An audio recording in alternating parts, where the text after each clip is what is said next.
Et en fait, on vit vraiment au jour le jour, en se disant bon bah j'espère que demain ça ira mieux, j'espère que demain je supporterai mieux la douleur. Maladie chronique au féminin, en parler sans tabou. Le podcast qui libère la parole des femmes et éclaire la face cachée des maladies chroniques. Aesio Mutuel a voulu recueillir le témoignage de ces femmes courageuses, trop souvent murées dans le silence par crainte de gêner, de paraître faibles ou d'inquiéter leur entourage. Aujourd'hui, elles nous disent tout. Leur quotidien, leur intimité, leur combat, sans tabou.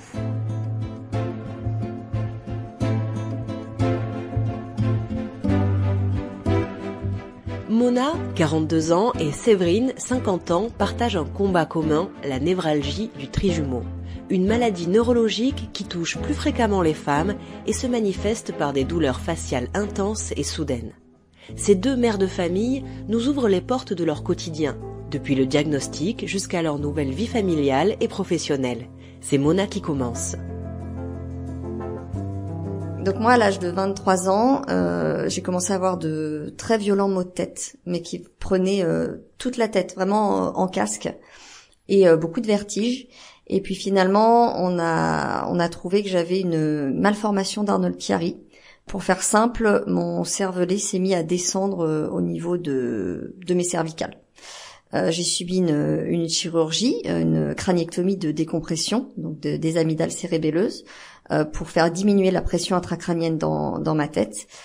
Le souci, c'est que cette chirurgie n'est pas sans conséquences et sans séquelles, et malheureusement, un de mes nerfs a été touché pendant cette opération, le nerf d'Arnold, qui est un nerf qui court au niveau de la nuque. Ce nerf est très très souvent inflammé depuis, donc ça fait 19 ans que j'ai des névralgies d'Arnold, et il inflamme également le nerf trijumeau. Il touche les deux premières branches du nerf trijumeau. Donc la branche qui passe au-dessus de l'œil et la branche qui passe au niveau de la mâchoire supérieure. Suite à cette chirurgie, j'ai gardé beaucoup de maux de tête, mais cette douleur de la névralgie du trijumeau s'est surajoutée. On m'avait expliqué, le neurochirurgien m'avait dit que la convalescence serait longue, et que j'allais encore beaucoup souffrir, mais le fait d'avoir une douleur, un mal de tête différent, ça m'a alertée. Et finalement, après 18 mois de souffrance, on m'a dit honnêtement que c'était en fait une complication chirurgicale et que je garderais ces séquelles toute ma vie. Donc je souffrirais toute ma vie de névralgie du trijumeau suite à cette opération. Donc je rebondis sur ce qu'a dit Mona, les symptômes ont commencé de la même manière, de très forts maux de tête, inhabituels. On a beau avoir des maux de tête qu'on passe avec du paracétamol, et moi ça faisait 3 jours que j'avais de très forts maux de tête qui passaient pas du tout. Du paracétamol, anti-inflammatoire. Une sensation d'étau dans la tête, une fatigue aussi que je traînais depuis plusieurs temps, et de très fortes douleurs derrière les yeux, comme si on voulait m'expulser les yeux de la tête. Donc j'ai été voir consulter mon médecin traitant qui m'a prescrit une IRM, et on a décelé une tumeur cérébrale, un neurinome du trijumeau. C'est une tumeur assez rare, intracrânienne, ça doit être moins de 0,5% des tumeurs. Et suite à ce scanner, on m'a fait prescrire une IRM, et donc le diagnostic a bien tombé. Je souffre d'un neurinome du trijumeau. Donc c'est une tumeur qui se développe à partir de la gaine du nerf de trijumeau. Enfin, ma tumeur faisait 3 cm et refoulait le nerf trijumeau sur plus d'1 centimètre en arrière et repoussait le tronc cérebral. Donc j'ai subi une intervention chirurgicale. Je n'avais aucune douleur sur le nerf trijumeau avant le diagnostic. Ces douleurs sont surtout apparues après l'opération. Donc je souffre surtout d'une douleur neuropathique du trijumeau. Des douleurs au niveau de l'œil, de la mâchoire, des dents, de la gencive et à l'intérieur de l'oreille. J'avais 38 ans. Donc lors du diagnostic, je suis tombée dans une sensation de déni. On m'a annoncé une tumeur cérébrale. J'étais très soulagée qu'on me trouve les causes de mes douleurs. Ça n'a pas été un choc. Je me suis limite mis à un mur pour me protéger, en fin de compte, je pense inconsciemment. J'ai pas du tout réagi à l'annonce. Pour moi, c'était banal. C'est comme ça on m'avait annoncé avoir une appendicite. Quand j'ai été voir mon médecin traitant, les mots ont été un peu plus directs. On m'a parlé de maladie du suicide, vu que les douleurs étaient très fortes. Donc ça me parlait pas plus que ça parce que je ne connaissais pas du tout cette maladie. Et effectivement, après l'apparition des douleurs, cette notification de maladie du suicide, c'est exactement ça. C'est des douleurs extrêmement fortes C'est très spécifique, c'est comme des coups de poignard qu'on nous plante dans l'œil, des sensations de brûlure, surtout concernant une neuropathie. Par contre, une crise de névralgie, c'est plus des décharges électriques, comme si au moins une personne a pu connaître le fait de se cogner le coude sur un coin de chaise et ça fait extrêmement mal. Et c'est exactement la même sensation que l'on a sur le visage, que ce soit en touchant la peau, en passant les doigts sur le visage. Moi, je sais que c'est le vent qui me déclenche des douleurs comme ça, des crises de décharge électrique, la ventilation, la clim, même le soleil aussi peut me déclencher des douleurs. Le changement atmosphérique aussi. Vous passez d'une pièce chaude à une pièce froide, ça vous broie le visage. C'est très impressionnant. Les douleurs dans les dents, c'est comme si on vous arrachait les dents. Pareil, c'est extrêmement fort. Et la douleur dans l'oreille, c'est comme une otite, sauf que vous n'avez pas d'otite. Vous n'avez pas de solution pour soulager. Il faut attendre que la crise passe. Ça peut être de quelques secondes, comme les décharges électriques, quelques secondes si on se touche le visage, mais ça peut durer. Moi, je sais que ça peut durer quelques heures. Alors, pour moi, ça a été difficile parce que j'avais déjà accueilli le diagnostic de la malformation d'Arnold-Chiari 18 mois plus tôt, une maladie qui est déjà pas évidente à vivre. Et on m'avait un petit peu vendu du rêve en me disant on va t'opérer et puis ça sera plus qu'un mauvais souvenir. Et finalement, ça s'est pas du tout passé comme ça parce que les douleurs ont été pires après la chirurgie et j'ai bien senti que c'était pas normal, que normalement j'aurais dû avoir des douleurs qui s'améliorent au fil des mois et c'était vraiment pas le cas. Donc il a fallu un petit peu que je me fâche et que je force la main au neurochirurgien pour qu'il m'avoue qu'effectivement c'était bien une lésion nerveuse qui serait définitive. Et les douleurs sont tellement violentes que on n'imagine pas pouvoir vivre toute une vie avec ça. Quand on m'a annoncé ça, on m'a dit ça sera comme ça toute ta vie. Je me suis dit j'y arriverai jamais. J'arriverai jamais à vivre avec ça. J'arriverai jamais à m'habituer à ça. On m'a donné beaucoup de morphinique pour justement dans cette période qui a été très compliquée. Et en fait, on vit vraiment au jour le jour en se disant j'espère que demain ça ira mieux. J'espère que demain je supporterai mieux la douleur. Il y a des moments où psychologiquement c'est extrêmement difficile parce que on n'en peut plus. Donc effectivement, moi j'ai pensé à mettre fin à mes jours plusieurs fois dans les années qu'on suivit cette chirurgie parce que la douleur était vraiment insupportable. Ce sont des sensations de tiraillement, de cisaillement, de broiement. Il y a deux types de douleurs. Il y a une douleur qui est très sourde, qui est tout le temps présente, qui est une douleur de fond. Et puis on va avoir des crises avec justement des décharges électriques, des chocs qui peuvent être très très très rapprochés et très violents. Et moi personnellement, j'ai fait des périodes de crise qui ont duré plusieurs jours. Ça a été extrêmement extrêmement difficile et j'ai eu des douleurs de fond qui ont été présentes plusieurs mois. J'ai eu une période de 4 mois où la douleur de fond ne m'a jamais lâchée et où je me suis dit je vais pas y arriver. Donc j'ai été hospitalisée en centre antidouleur pour pouvoir essayer de calmer ces douleurs-là. Mais vraiment émotionnellement, il faut être bien entouré dans ces moments-là parce qu'on ne voit pas le bout, on ne voit jamais la fin des douleurs et les médecins ne nous donnent pas non plus d'espoir. Ils ont pas, en tout cas moi il y a 17 ans, ils n'avaient pas de traitement vraiment adapté à me proposer. Et mis à part les morphiniques, il y avait que ça.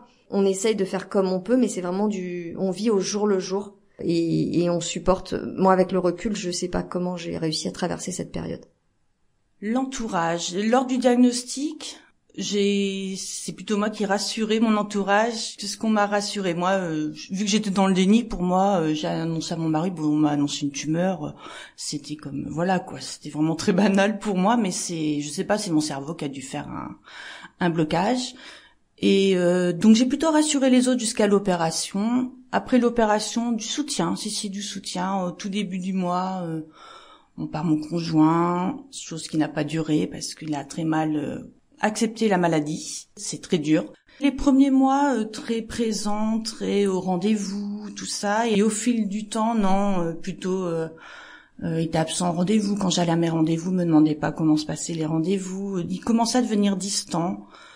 Qu'on ne comprend pas qu'on soit fatigué et tout, donc des reproches, t'es toujours fatigué, c'est extrêmement difficile. Donc en plus on est malade et quand La personne qui vous accompagne ne comprend pas forcément ce qui vous arrive. C'est limite un double poignard, c'est une double peine. On se bat pour être comme on était avant.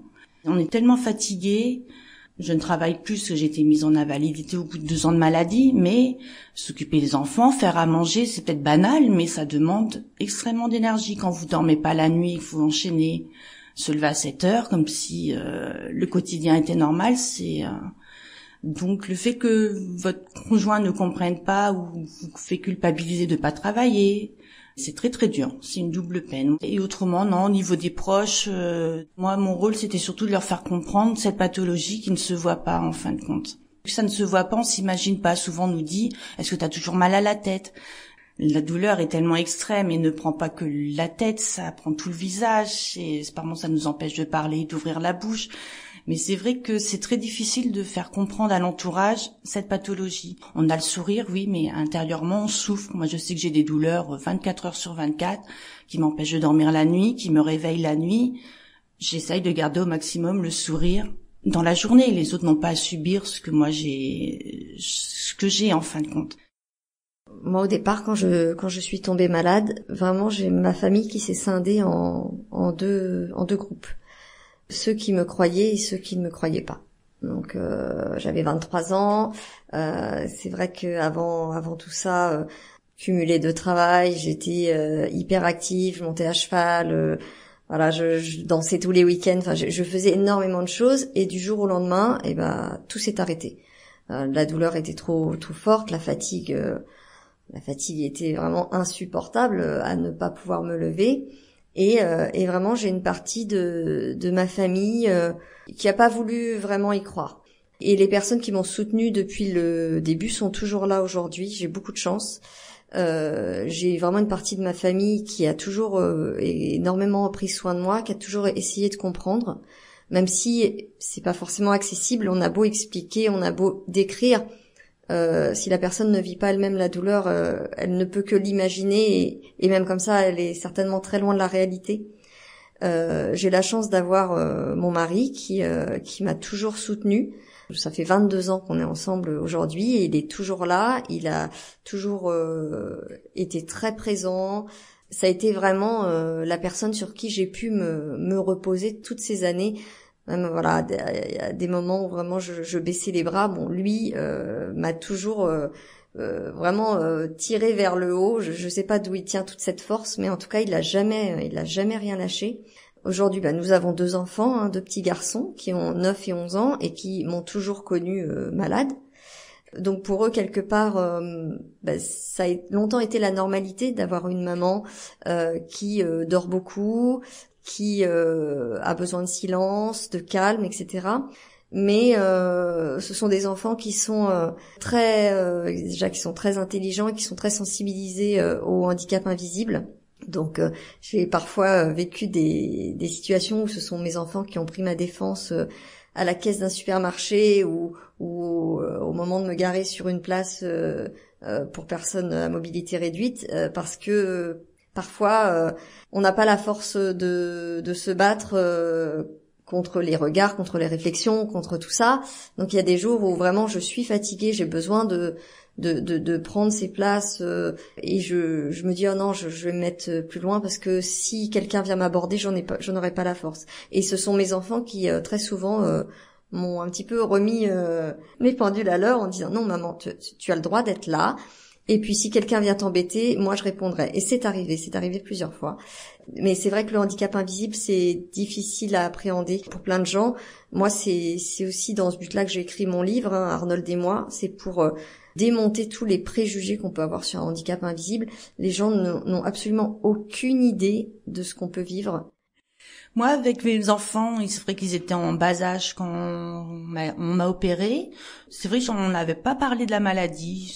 On l'avait pas prévenu pour pas les stresser. En fin de compte, j'ai dit, je partais à l'hôpital. J'ai dit, bon, ma maman part quelques jours, va se faire opérer, tout va aller très bien en rentrant. Donc je suis rentrée.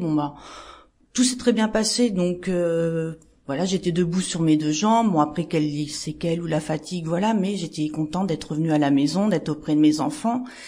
Ce qui a été après c'est devenu peut-être une banalité ils ont toujours vécu ça en fin de compte de me voir me reposer. J'ai pas eu la sensation que ça allait gêner plus que ça. Par contre, j'ai un sentiment de culpabilité du fait de pas pouvoir faire les activités que j'aurais voulu faire avec eux. J'étais assez sportive, je voyais bien faire du vélo le dimanche, prendre mon vélo, aller, et ça je n'ai pas pu le faire. Donc je compense en les emmenant à l'école quand je peux, parce que j'ai des difficultés à la conduite. Ça va mieux maintenant à courte distance. J'essaye d'un maximum de les accompagner aux activités extrascolaires pour rattraper le temps perdu déjà du fait d'être alité. Les quelques mois après l'opération où on peut rien faire parce que soit par l'opération, les traitements que l'on prend qui sont assez forts et qu'on est complètement hypnotisé par ces médicaments, on est des loques, on reste le cerveau est embrouillé, c'est tellement fort qu'on n'est pas du tout la même personne qu'avant. J'étais présente à ma manière, en fin de compte, au tout début de la maladie, en petite quantité de présence, mais avec peut-être un peu de qualité. Et maintenant, j'essaye d'être au maximum auprès d'eux, de n'importe quelle manière, en fin de compte.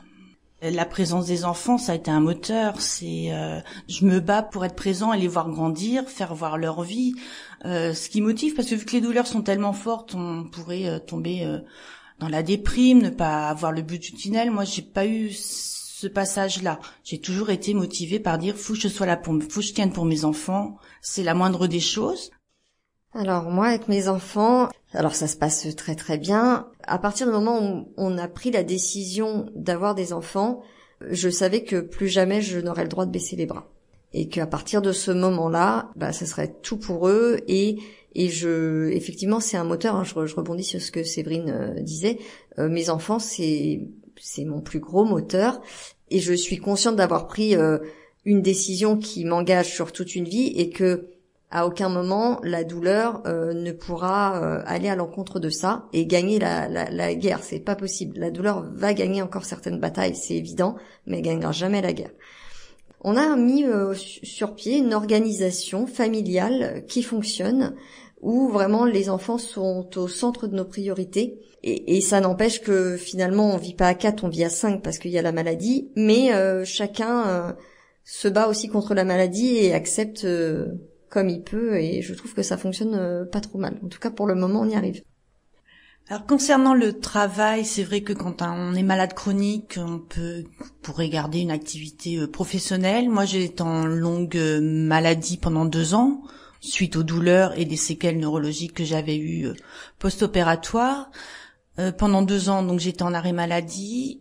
Au deuxième rendez-vous du médecin conseil, elle me parle d'invalidité, de dossier MDPH. Pour moi, c'était un langage quasiment inconnu. Je ne savais même pas ce que c'était le dossier MDPH, donc c'est la maison départementale des personnes handicapées. L'invalidité, ça ne me parlait pas du tout, donc elle décide de me mettre en invalidité. Je suis sortie du bureau, je suis sortie mais en colère. Je me dis mais non, je vais pas être en invalidité. Je me voyais pas du tout à ce point-là. J'avais toujours l'espoir de récupérer de mes symptômes. J'ai dit non, moi je vais faire appel. Et en fin de compte, en réfléchissant, je me dis mais non. En me renseignant déjà ce que c'était l'invalidité, j'ai vu qu'en fin de compte, oui, il m'était impossible de continuer mon travail, du fait que les crises, on les prévoit pas, de dire excusez-moi, je peux pas parler, faut que j'aille me reposer, c'est impossible à gérer. Je travaille dans le commerce. C'est très compliqué à accepter, et donc lorsqu'on vous propose un poste qui n'est pas adaptable et qu'on vous licencie, là le coup près c'est pareil, c'est très très dur à accepter. Je perds mon travail alors je n'ai pas choisi d'être malade. J'ai eu du mal à l'accepter, que je ne peux pas être comme avant, que je ne pourrais peut-être pas retravailler, mais je garde quand même l'espoir que les symptômes ou les douleurs baissent. Mais en même temps, je me dis ça fait déjà 13 ans bientôt que je suis malade, et je me suis dit mince, est-ce que je vais être condamnée à souffrir et à ne pas pouvoir reprendre une activité professionnelle? Et ce qui est très dur aussi, c'est lorsqu'on n'a pas d'activité professionnelle, les relations sociales sont inexistantes. C'est qu'on est coupé du monde. C'est extrêmement dur à accepter de dire moi je n'ai pas grand-chose à raconter de mes journées. Et le soir, on hésite à aller voir les gens parce qu'ils ont leur journée de travail. On se dit, mince, on va pas les déranger, ils ont eu leur journée de travail. Ce qui manque, c'est ça, c'est la relation avec les collègues aussi. Moi, j'avais de très bonnes relations avec mes collègues et ça a été, c'était un déchirement, quoi, de quitter l'équipe. C'est très dur. Pour pallier à ça, les activités, moi, j'essaye de marcher un petit peu, même si c'est compliqué avec le vent qui me déclenchait de douleur. Donc, je fais quelques activités physiques, mais ça devient de plus en plus difficile à être à l'extérieur.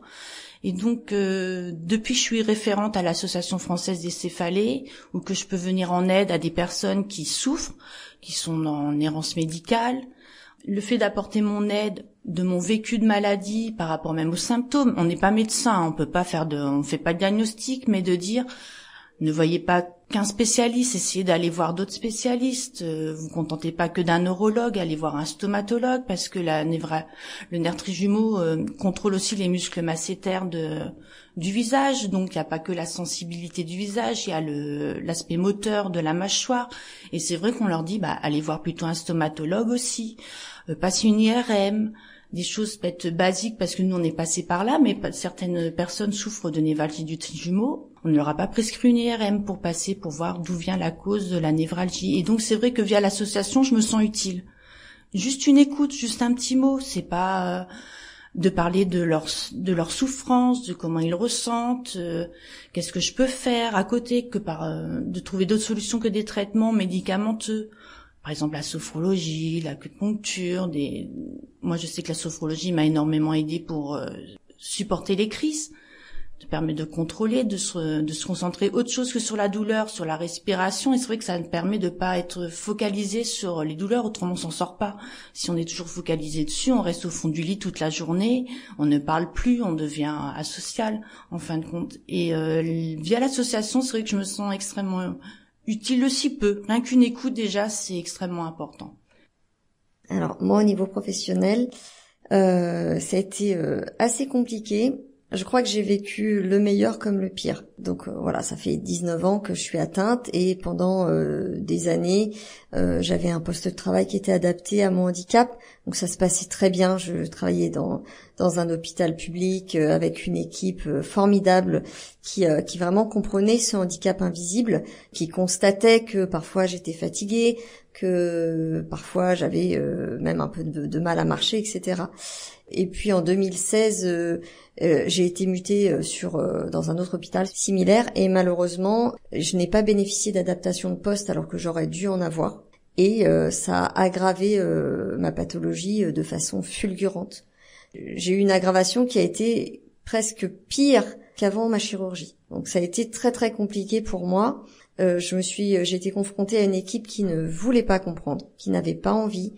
Et puis un matin, j'ai pas pu sortir de mon lit.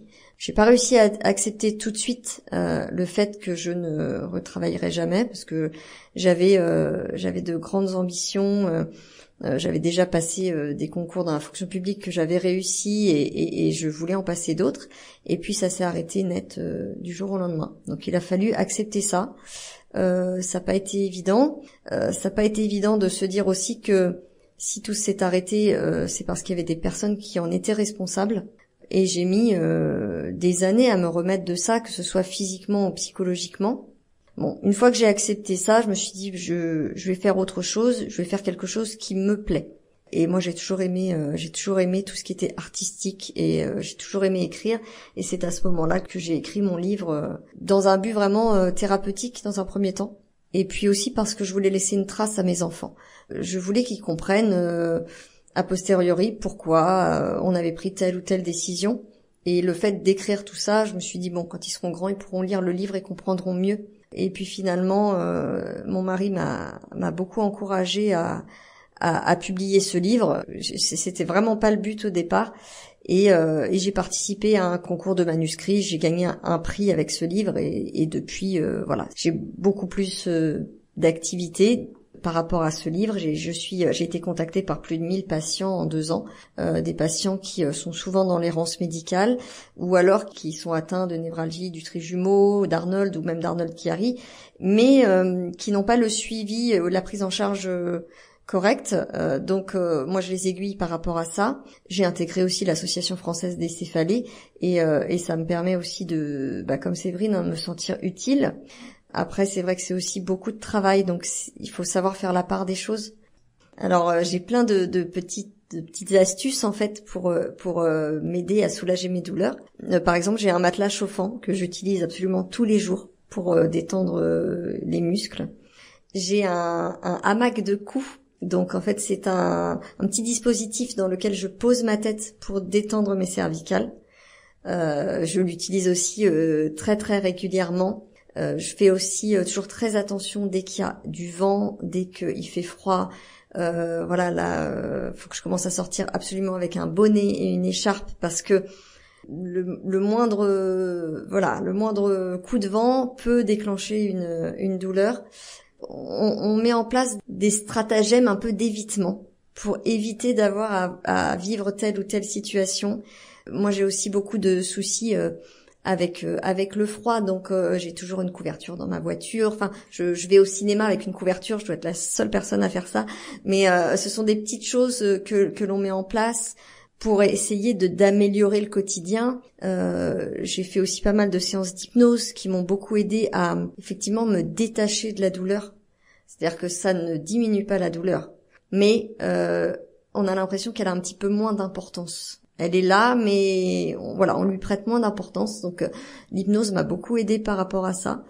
Je pense que on profite de chaque instant différemment des autres personnes, et le moindre petit moment de bonheur partagé a une saveur qui est très particulière, mais du coup qui nous est propre parce que on sait à quel point ça a de la valeur. Tout comme Mona, j'ai quelques astuces d'évitement. Lorsque on est en soirée, le bruit fait extrêmement mal dans mon oreille, donc j'ai des protections auditives pour atténuer le bruit, parce que autrement vous êtes en soirée, oui, il y a la musique, c'est super, elle est forte, mais moi ça m'explose l'oreille et ça me déclenche des crises. Donc des protections auditives, sortir dehors. Au début, je commençais à mettre bonnet, écharpe, mais en fin de compte, ça me sert quasiment plus à rien, parce que vu que même au niveau des cils, le frottement du doigt sur le cil me déclenche, donc il faudrait que je me cache toute la moitié du visage pour éviter. Donc maintenant, je sors sans rien, quitte à avoir mal. Le bonnet maintenant ne change plus grand-chose. Pour le soleil, je sors tout le temps avec des lunettes de soleil, parce que le rayon de soleil m'explose l'œil. En fin de compte, c'est des exercices de sophrologie, me concentrer sur la respiration comme j'ai dit tout à l'heure. Pareil que Mona, sur l'oreiller, je ne peux pas poser ma tête du côté droit sur l'oreiller, c'est atroce, donc je dors sur le côté gauche. C'est vrai qu'on ne prépare pas non plus les personnes qui partagent la vie avec un malade de ce qui les attend, de ce qu'il faut faire, pas faire, de ce qu'ils peuvent proposer. Enfin, c'est pareil, pour ça je comprends aussi que les personnes aux alentours ne comprennent pas forcément ce que nous, on subit, parce qu'ils peuvent pas être à notre place. C'est notre corps, c'est nos sensations, on a beau expliquer les symptômes. Quelques conseils, déjà, moi, juste une écoute et de poser à la personne une simple question: comment tu vas aujourd'hui, comment s'est passée ta journée? Alors moi, si j'avais effectivement un conseil à donner à l'entourage, je rejoins complètement Séverine là-dessus, c'est d'être à l'écoute. Alors on n'a pas forcément besoin qu'une personne nous pose 1000 questions, parfois la présence est suffisante. Juste le soutien, c'est-à-dire que oui, juste comment ça va, est-ce que tu as besoin de quelque chose, est-ce que je peux faire quelque chose pour t'aider. Parfois ça peut suffire à illuminer notre journée en se disant bon, là ça va, mais je sais que si j'ai besoin, cette personne elle est là. Et je crois que c'est vraiment ce qui est le plus important, c'est de savoir qu'en cas de besoin, la personne est là. C'est ça qui vraiment nous permet de tenir et puis de nous sortir un peu de cette solitude dans laquelle la maladie nous enferme. Soyez observateurs aussi, parce que parfois on n'a pas forcément envie de s'étendre sur ce qu'on vit, mais quand on est un petit peu observateur, ça se voit. Et on a beau mettre nos masques et enfiler des sourires pour donner le change, quand on connaît bien la personne, on voit que ça va pas. Donc ça, voilà, soyez un petit peu à l'écoute et observateur. En ce qui concerne les patients, le meilleur conseil que j'ai à vous donner, c'est de vous affranchir du regard des autres. Ne vous privez pas de faire certaines choses parce que vous avez peur de ce qu'on va dire sur vous. On n'a pas le temps pour ça. On n'a pas de temps à perdre. Il faut profiter. Tout est bon à prendre. Tous les bons moments sont bons à prendre. Et tant pis, les gens, de toute façon, on pourra jamais les empêcher de penser que ce qu'ils veulent. Il n'y a pas de raison qu'on se prive de quoi que ce soit. Donc voilà, faites ce que vous avez envie. Si c'est chanter, chantez. Si vous pouvez danser, faites-le. Rire, partager un café entre amis. Partagez, profitez au maximum et tant pis de ce qu'on dira de vous, quoi. Tant pis. Merci à Mona et Séverine d'avoir témoigné de leur vie avec la névralgie du trijumeau. Afin d'approfondir nos connaissances sur cette pathologie, nous avons interrogé le docteur Gaillard, neurologue et expert des douleurs crâniennes et céphaliques à l'Institut mutualiste de Montpellier. Comment réagissez-vous à l'écoute des témoignages de Mona et Séverine ? Alors, c'est d'excellents témoignages, très précieux, très bien exprimés. Formalisé, c'est très touchant. Moi, j'étais ému même en les entendant parce que sur quelques minutes, on traverse tout ce que peut vivre un patient souffrant d'une maladie chronique douloureuse. Et en tout cas, le point commun de beaucoup de pathologies, c'est le handicap caché à travers toutes les dimensions de sa vie et à travers le temps.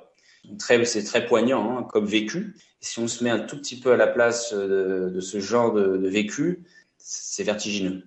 Leurs parcours sont-ils similaires à ceux des patientes que vous recevez en consultation et notamment cette question de l'opération chirurgicale qui a eu lieu en amont? Là, il y a deux questions. La première, c'est est-ce que la maladie qu'elles expriment, parce que c'est pas une consultation médicale, mais sur les éléments qu'elles décrivent très bien, est-ce que cette forme de maladie est la plus fréquente, la plus commune? Non. Je vais expliquer pourquoi. Et puis, est-ce que les conséquences sont également communes et est-ce que c'est ce qu'on voit le plus souvent? Je dirais plutôt non également. Elles ont toutes les deux un point commun qui est une forme un peu exceptionnelle, qui sont en fait des neuropathies du trijumeau, c'est-à-dire de la cinquième paire crânienne qui innerve essentiellement la sensibilité du visage avec 3 branches, comme elle l'explique. Alors, cette neuropathie, elle peut être classée dite névralgie dans la forme typique dont la plupart des patients, 8 sur 10, 9 sur 10 qu'on voit, sont des patients qui présentent en apparence l'absence de cause, qui vont développer de manière progressive à tout âge des douleurs récurrentes, parfois de plus en plus fréquentes, et d'évolution chronique de type névralgique. Elles peuvent s'associer à des caractéristiques neuropathiques que l'une de nos deux patientes a décrites, mais pas tout le temps. La plupart du temps, on ne trouve pas de cause, ou quand on trouve une cause, on présume qu'il s'agit d'un conflit entre un vaisseau et le nerf. Ce vaisseau, le plus souvent, une artère à proximité du nerf. Dans le cas de nos deux patientes, ce qui les rend un peu rares et exceptionnelles, c'est qu'elles ont développé toutes les deux des neuropathies secondaires à une intervention chirurgicale, l'une pour corriger un syndrome d'Arnold-Chiari, qui est une autre pathologie, c'est une conséquence collatérale de la chirurgie, et l'autre a souffert d'une tumeur bénigne du nerf qu'il fallait opérer. Et les conséquences de l'intervention sur le nerf sont le développement de la neuropathie. Quels conseils donneriez-vous aux auditrices qui se reconnaîtraient dans plusieurs symptômes évoqués? Est-ce qu'elles doivent aller consulter?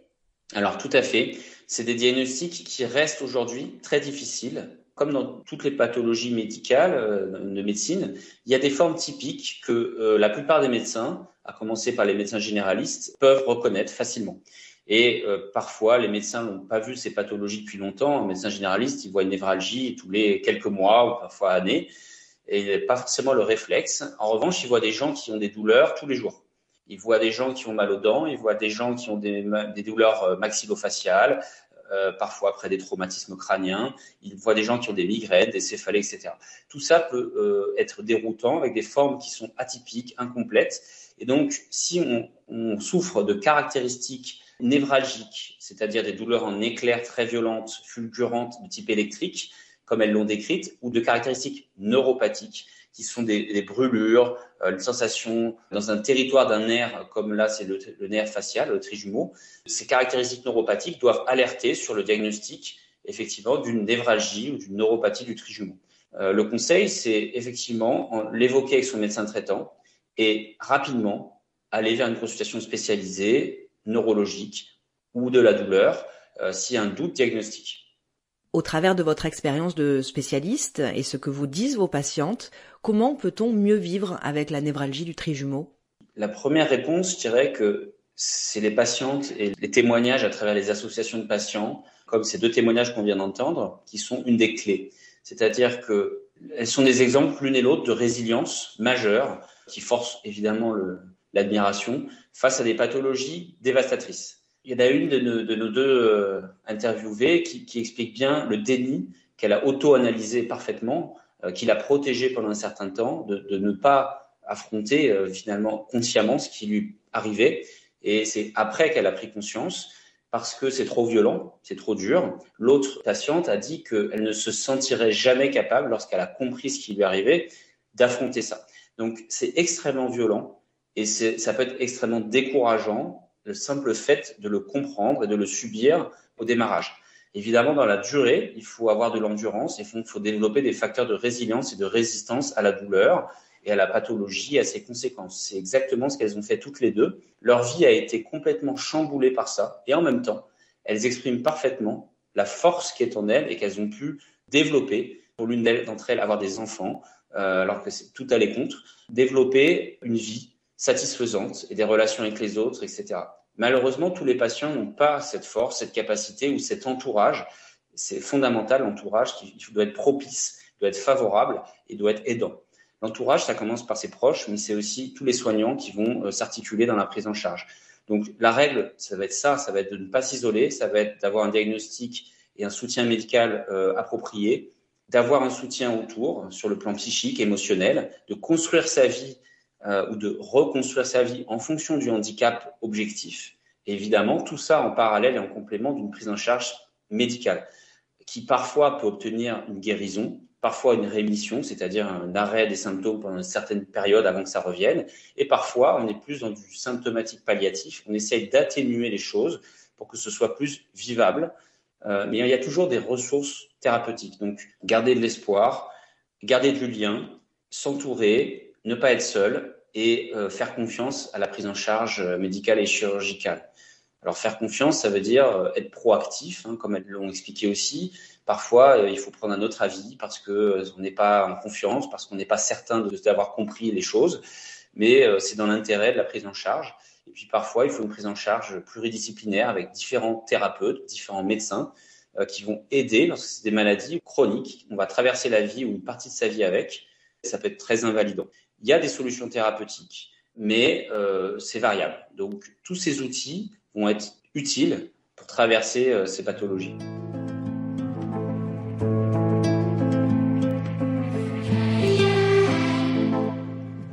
Aesio Mutuelle vous accompagne dans la prise en charge des maladies neurologiques. En complément des traitements médicaux, bénéficiez de remboursement de vos séances de médecine douce reconnues pour leur efficacité dans la gestion de la douleur et l'amélioration du bien-être. Rendez-vous sur aesio.fr pour en savoir plus.